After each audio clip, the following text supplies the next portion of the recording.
Um, my name is Rasmus. I am representing an organization called Quo Tu. We're basically an NGO in Latvia, and we work primarily with critical thinking education. And that means that we work with mainly youth. We help or try to teach them various argumentation and critical thinking skills. And we work a lot with also developing various methods and resources for how to learn about critical thinking and argumentation. I myself, I'm an ex-university debater. When I was in university, a lot of the argumentation and critical thinking skills that I learned were things that other students taught me. So together with these other students, we decided it was worthwhile to pursue some kind of a larger initiative that would help us to teach these skills also to people who were outside the scope of debating. And that's how we kind of got to this to this. So what I'm going to present to you is a board game that we developed over the last couple of years. It's basically a board game called Populist that uses two things. The first thing that it uses is it uses the concepts of argumentation and logical fallacies, and the second thing it uses is the game mode of social deduction. So I'll briefly explain to you what logical fallacies are, in case you haven't had a chance to deal with this topic before. And I'll also try to give you some examples to better understand where you can find those fallacies. And then you'll have a chance to try to find these fallacies within the board game itself. So I'll share an assignment with you where you'll have a chance to sort of like access quotes from various people in which you'll have to find logical fallacies. So that's probably about me. If you have any questions at any point, you feel free to interrupt, but I'll try to go through my presentation very quickly so that you have more time to kind of like practice the game and see how it actually works. So you can see my screen, right? I'm not just talking on my screen. Can someone confirm that you can see the presentation? Excellent. So whenever we teach about argumentation, the kind of like the main concept that we teach people about are to think about arguments not as like large blocks of people just saying something, but to think about arguments as modeled structures. So when you think about arguments as modeled structures, it's very easy to define what a good argument is for someone. A good argument is basically it is a block that has three components, and those components are assertions or statements, which are kind of like the main things that people put forward or the main thesis that they're trying to say. Good arguments have clear and well-structured reasoning, which are kind of like individual separate reasons that people go through to prove their main claims. And good arguments also have empirical evidence or evidence in general, just basically anything starting from individual examples that people talk about all the way to some complicated research or OECD report or IMF data or anything like that. So these are kind of like the three main things that you usually teach people about, and these are the three main things that you say that a good argument should always have. Where's the problem then? The problem occurs when you don't really, when modeling this argument, you don't really use these elements in a way that you're supposed to use them. And that's when the concept of logical fallacies come in. Logical fallacies are simply problems in your argumentation model from kind of like a theoretical perspective. So that means that either you're not using the reasoning correctly, or you're not using the evidence of the argument correctly. The concept of logical fallacies actually comes all the way back from kind of like Greek philosophers. Some of the names of logical fallacies are also in ancient Greek, which kind of like just deals with the fact that the way that people make bad arguments, or kind of like the way in which people try to manipulate with arguments and the things that they say, it kind of has a large history. And actually those ways, they aren't that unique. And if you think about them in the modern era, in the era of television and politics and post-truth, etc., they are quite present and prevalent in all kinds of media. And that's why we think that this topic is so important. So what are logical fallacies? I'm going to give you 5 examples for 5 different logical fallacies that you can find. So the first one is called ad hominem attacks, which is a phrase that you might have heard or read somewhere.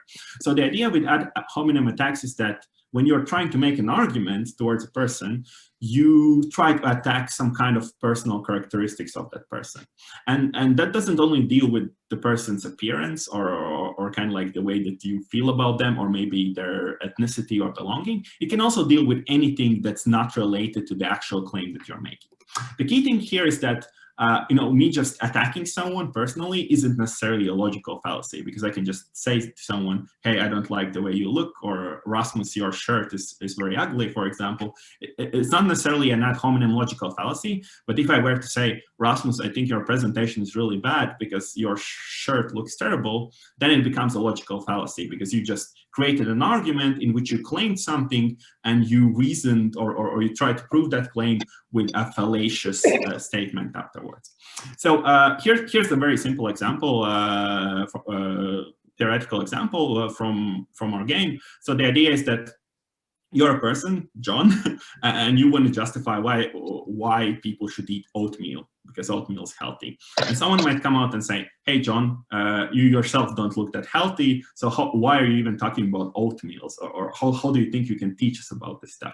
And if you think about it, this is very much like a common fallacy that you see every day, when people just try to delegitimize or de-emphasize the strength of certain arguments simply by trying to point out things that they don't like about another person, or things that might make might make it seem like the claims that those people are making, they're not as strong as they could be. But in reality, if you think about purely the argument that the person is making, or the logic of that argument, or the evidence that they're presenting, it often doesn't have anything to do with the way that they look, for example. So those are ad hominem fallacies. The second classical fallacy that's used is called false cause or false causation. So the idea here is that people often make causal relationships between things. They often say that if we increase taxes for the wealthy, then we're going to be able to reduce income inequality in our country, which is a causal relationship. But the problem is that in science and in life, just because two things correlate with each other, meaning that they happen one after the other or simultaneously, it doesn't necessarily mean that those two things cause each other.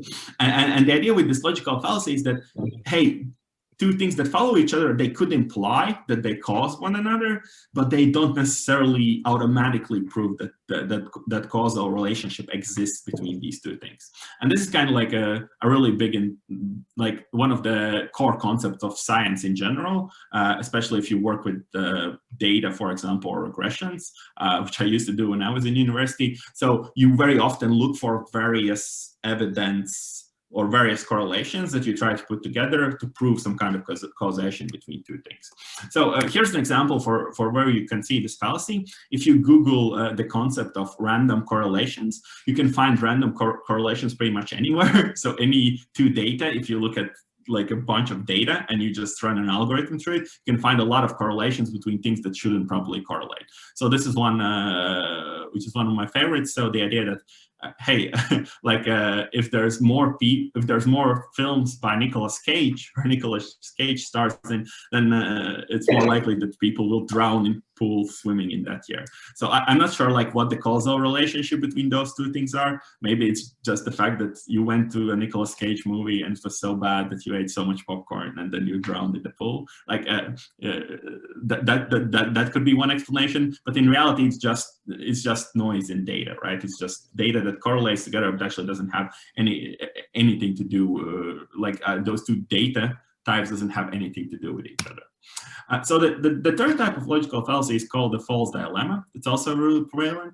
So the idea here is that when you have two people, not when you have two people, but when you are trying to explain something to someone, you kind of offer them two choices. And the psychological idea here is that people really like choices, because when you have choices, it's really easy to choose either one or the other. If you don't have choices, very often it's kind of hard to figure out what it is that you want. So if I formulate two opinions and say, you should either choose this or choose this, then it's easier for that person to kind of like decide and make a decision and see what they actually believe in.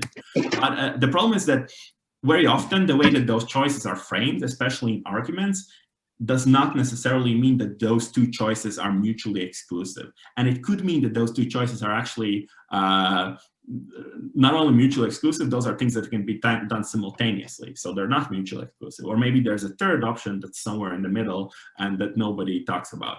And kind of like with argumentation, it's really easy to create the impression that you have only two choices. In reality, maybe it's a lot more than that. So I'll show you a quick video here.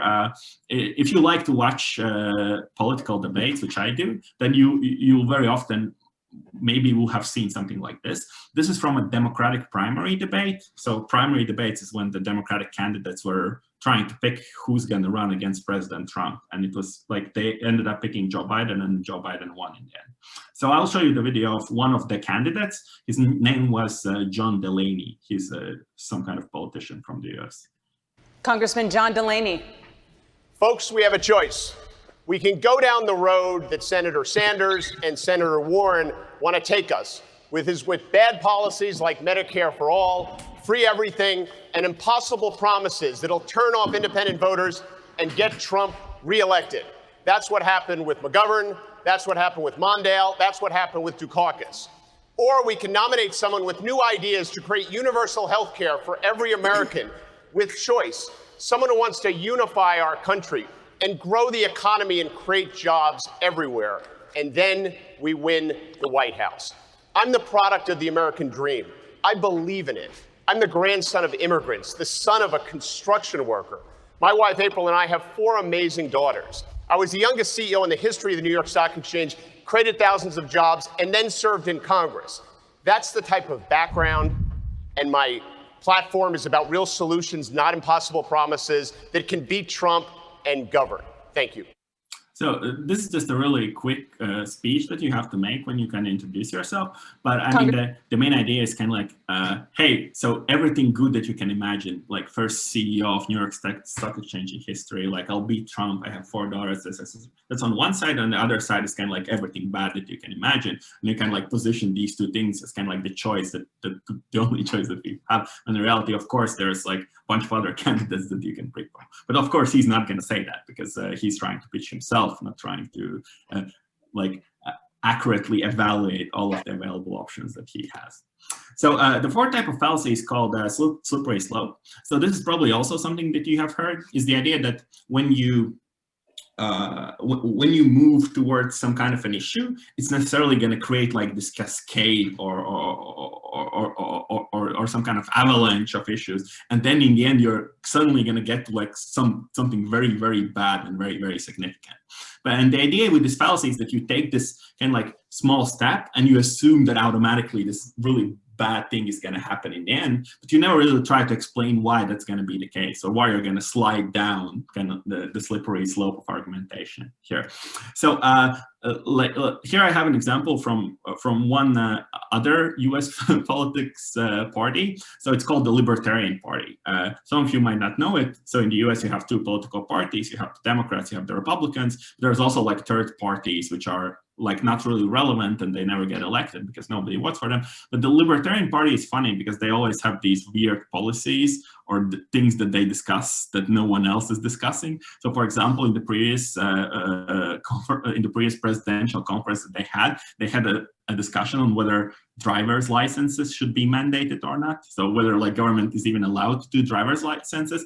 And there was one of the candidates was like, so he made this argument. The argument was like, hey, so the government requires you to broadcast radio. And he was like, the government also requires you a license to get married. So you cannot get married unless the government approves it. Then government is also like requires you a license to drive. What's next? And then he's like, is the government going to require you to a license to use a toaster is the example that he used.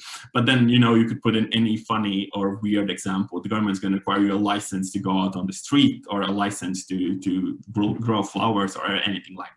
So this is an example of how you do like a quick slippery slope to get to something absurd or something like very significant. In a lot of cases, people are going to be like, well, the next thing you know, we're going to do this really bad thing, and that's it. And that's kind of like how a slippery slope comes in. And then the last logical fallacy is called anecdotal evidence, or an anecdote, very simplistically. And this is the idea that it's kind of like 2 ways in which this can work. First is that you take your personal experience, something that you experience, and then you try to make it as, or try to make it seem like it's a really, really strong and relevant piece of evidence. which it technically could be. But in a lot of cases, it's just like one case that you as a person have seen or have heard about, and then you make like a really big argument out of it. And the idea here is that you are using basically this one argument to make like or to try to support like a large, broad claim. When in reality, you know that this one piece of evidence doesn't necessarily mean that that large, broad claim is true. This is an example from Arnold Schwarzenegger. So Arnold Schwarzenegger said, like that money doesn't make you happy. So that's a broad claim about people, that having more money doesn't necessarily make you happier. And then he was like, hey, when I had 48 million, I was just as happy as when I had 50 million. So this is his idea of taking his personal experience, where he sees that adding more wealth to him didn't make him happier, maybe made him even sadder. So that's why he makes like this broad general claim. But in reality, we know that this is like a claim that we could actually like evaluate or based on something like empirical evidence. So yeah, so those are the 5 fallacies, and this is kind of like how the game works. In the game, you have various cards. You have like black cards, which give you the definition of the fallacy, and then you have white cards, which contain real and imaginary quotes from people. And your job is kind of like to figure out whether a specific type of fallacy exists in a quote by a person or doesn't exist in a quote by a person. So that's what you're going to do right now. So you have an assignment, or you'll have a link in your in the conference page. There's a link to like slides, but I'll also share a link with you inside the Zoom chat. So what you'll have to do basically is you have to open this assignment. I'll split you into breakout rooms. I see that we have something like 17 people. So I'll do 4 breakout rooms.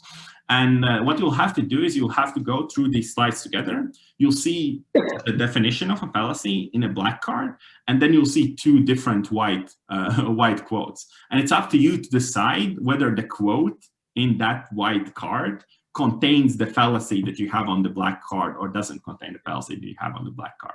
Once you do this, you can try to go through several fallacy types. Once you do that, afterwards in the slides, you can scroll down. There are actually answers and explanations for why it contains the fallacy or why it doesn't contain the fallacy. So, okay.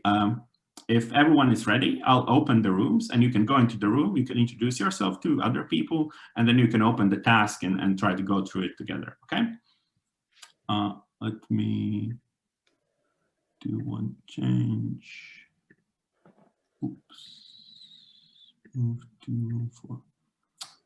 Okay, great.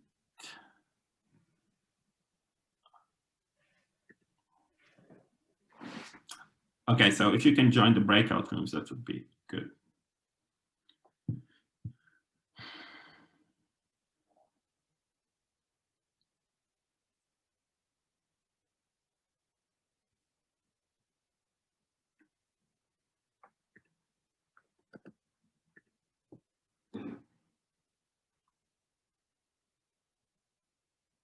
Christina, do you know how to join the breakout room?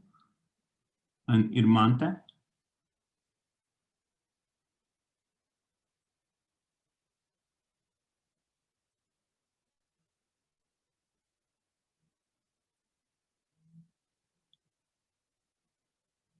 Gunther, do you know how to join a breakout room?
Did you already finish? Yes, Sandhya and me, Yes. we finished. So you did all of them. How was it? Was it easy? Well, it was only one task, right? It's only 2 cards. Yeah, I mean, it's up to you. If you wanted, you could try several. There were several options that you could do. But I mean, it was up to you. Okay, didn't know that. Thank you. I mean, if you want, you can try to do other fallacy types as well.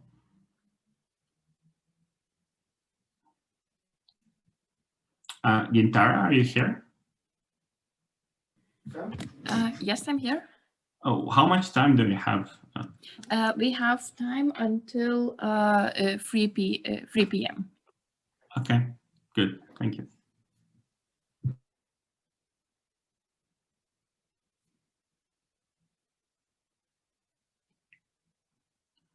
So, Laurent and Sanya, if you want, you can try some other fallacies, or you can just read through them and see what kind of codes they were. Try to guess them, and then try and look at the answers. Okay. Okay. If there's some time left, you can put us in another breakout session. Oh, okay. Wait, I think you can move to it again, like in the room 3. Okay. Yes, we can go to room Okay, 3. thanks.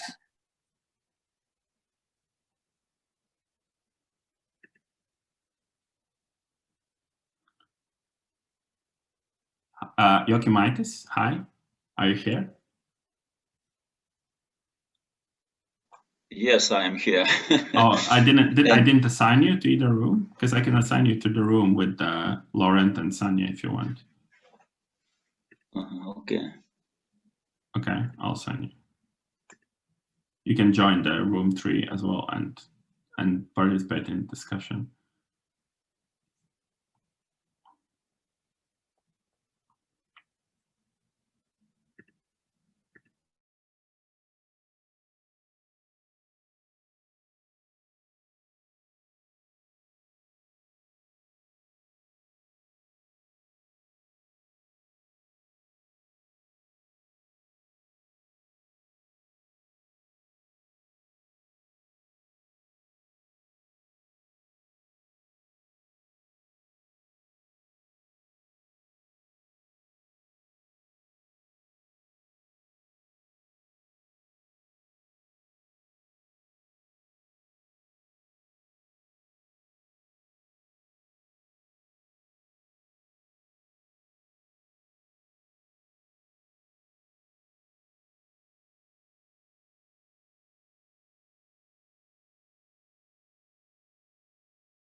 Hey, so I'll just do a quick wrap up in a minute once everyone joins back, if people are still here.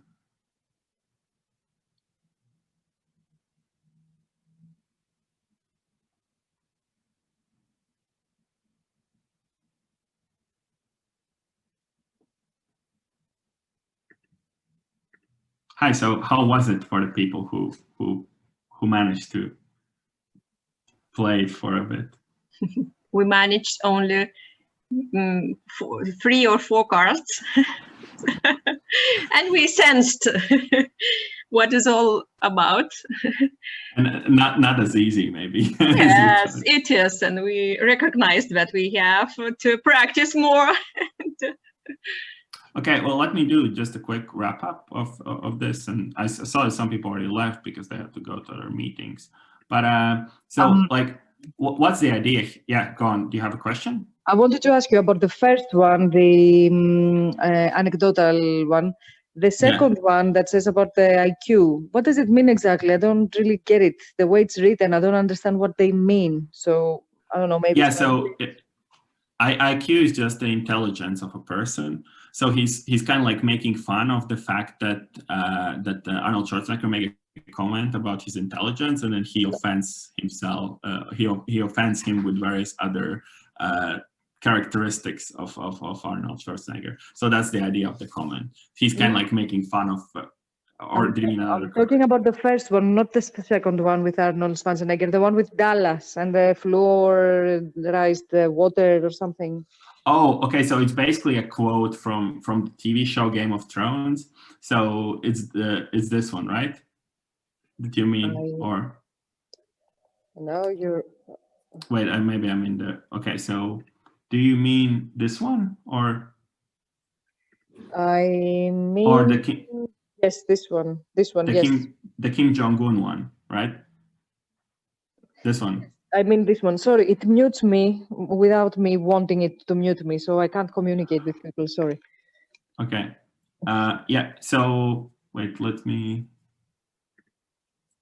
Yeah. So this card, the Kim Jong-un card, right? So. No, this we got it. We got it. What we didn't get is the one with Dallas and the water and the 20 IQ test minus. What does he mean? Who is he talking? What does he say? Exactly. So Alex Jones is a conspiracy theorist. So what he's talking about how fluoridated tap water, how it makes people dumber. So it says that when you drink this water, it makes you dumber and it reduces your IQ points by 20 points. Okay, so it's so stupid that I couldn't understand it and I couldn't believe it. Okay, understood. Got it. Okay, I mean, just to give you like an idea of like what's expected of you or of a student, for example, who's using this game. So the idea here is that if you have a quote like this, this one exactly, so what you can do is you can just break it down into an argument in your head. You can see what he's claiming, you can see like what's his reasoning, and then you can see what evidence he has. And then you can try to figure out whether there is this fallacy or whether there isn't this fallacy. So the whole point of the game is to start or to try to think about arguments as not like as just something that people say, but to think about them as like model structures and see whether they actually logically work together. And that's kind of like the best method or the best tool you have for finding logical fallacies inside arguments. So yeah. Here it's similar. So this is a quote by Adele. You can also break up what she said. You can figure out what the statement was and what reasoning points she used. And then you can try to see whether she's actually using a slippery slope here or she isn't. And same with true with the quote from the Twitter. So the idea with the game actually is that you not only do you have to figure out quotes, it's also the case that you have roles for people. So when you're playing the board game, some of the people who are figuring out the quotes are populists, and their job is actually to mislead other people and kind of misdirect them and say that fallacies or quotes that should contain fallacies, their job is to say that they do not contain fallacies and the other way around. And if you're a voter, your job is kind of like to figure out whether those fallacies are there or aren't there. And then there's also like a voting mechanism in which you decide whether there are fallacies or there aren't fallacies. So if you want any like more information, you can just find out stuff about the game on our website. You can also get the game, but then you have to write to us in our email.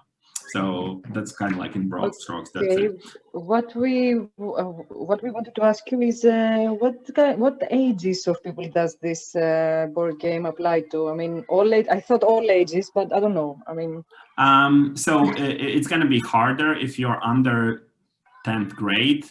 9th grade maybe, but if it's younger than that, then not really. So because you're not going to be able to grasp the concept of logical fallacy and what is it you have to figure out, unless you're like really smart. But I mean, because in each country we have different grades. What age is 10th grade? Yeah, so I'd say 15 or 16 is when you would start to better comprehend this game. But I mean, we've played it with like younger people, and some of them got it really quick. So it's also possible. But then for older people, I've used these cards not as a game, but as examples for learning about fallacies. I've used them with all ages, so there isn't really a limitation there. Maybe for younger people, it's just more fun if you play it using the social deduction and the card and the elements. And then for older people, it's more interesting to just analyze the quotes and see what is it people said, etc. So there's various ways you can use it. The thing is that if you have media literacy and you can tell, it happens automatically, and you don't really. I mean, you broke down the procedure very smartly. You know, I mean, it made me realize that this is what I'm doing without knowing it. And when I'm consciously trying to do it, it's hard, you know. For example, the example with Dallas water and reducing your IQ was so absurd that I couldn't get it. I couldn't understand what he was saying. Well, I mean, it is one challenge, but that's the whole concept of teaching kids about arguments and fallacies in this way, is that you give them the basics for how to think about arguments even before they kind of start to figure it out themselves. And you can give them good tools to also figure out and notice misinformation.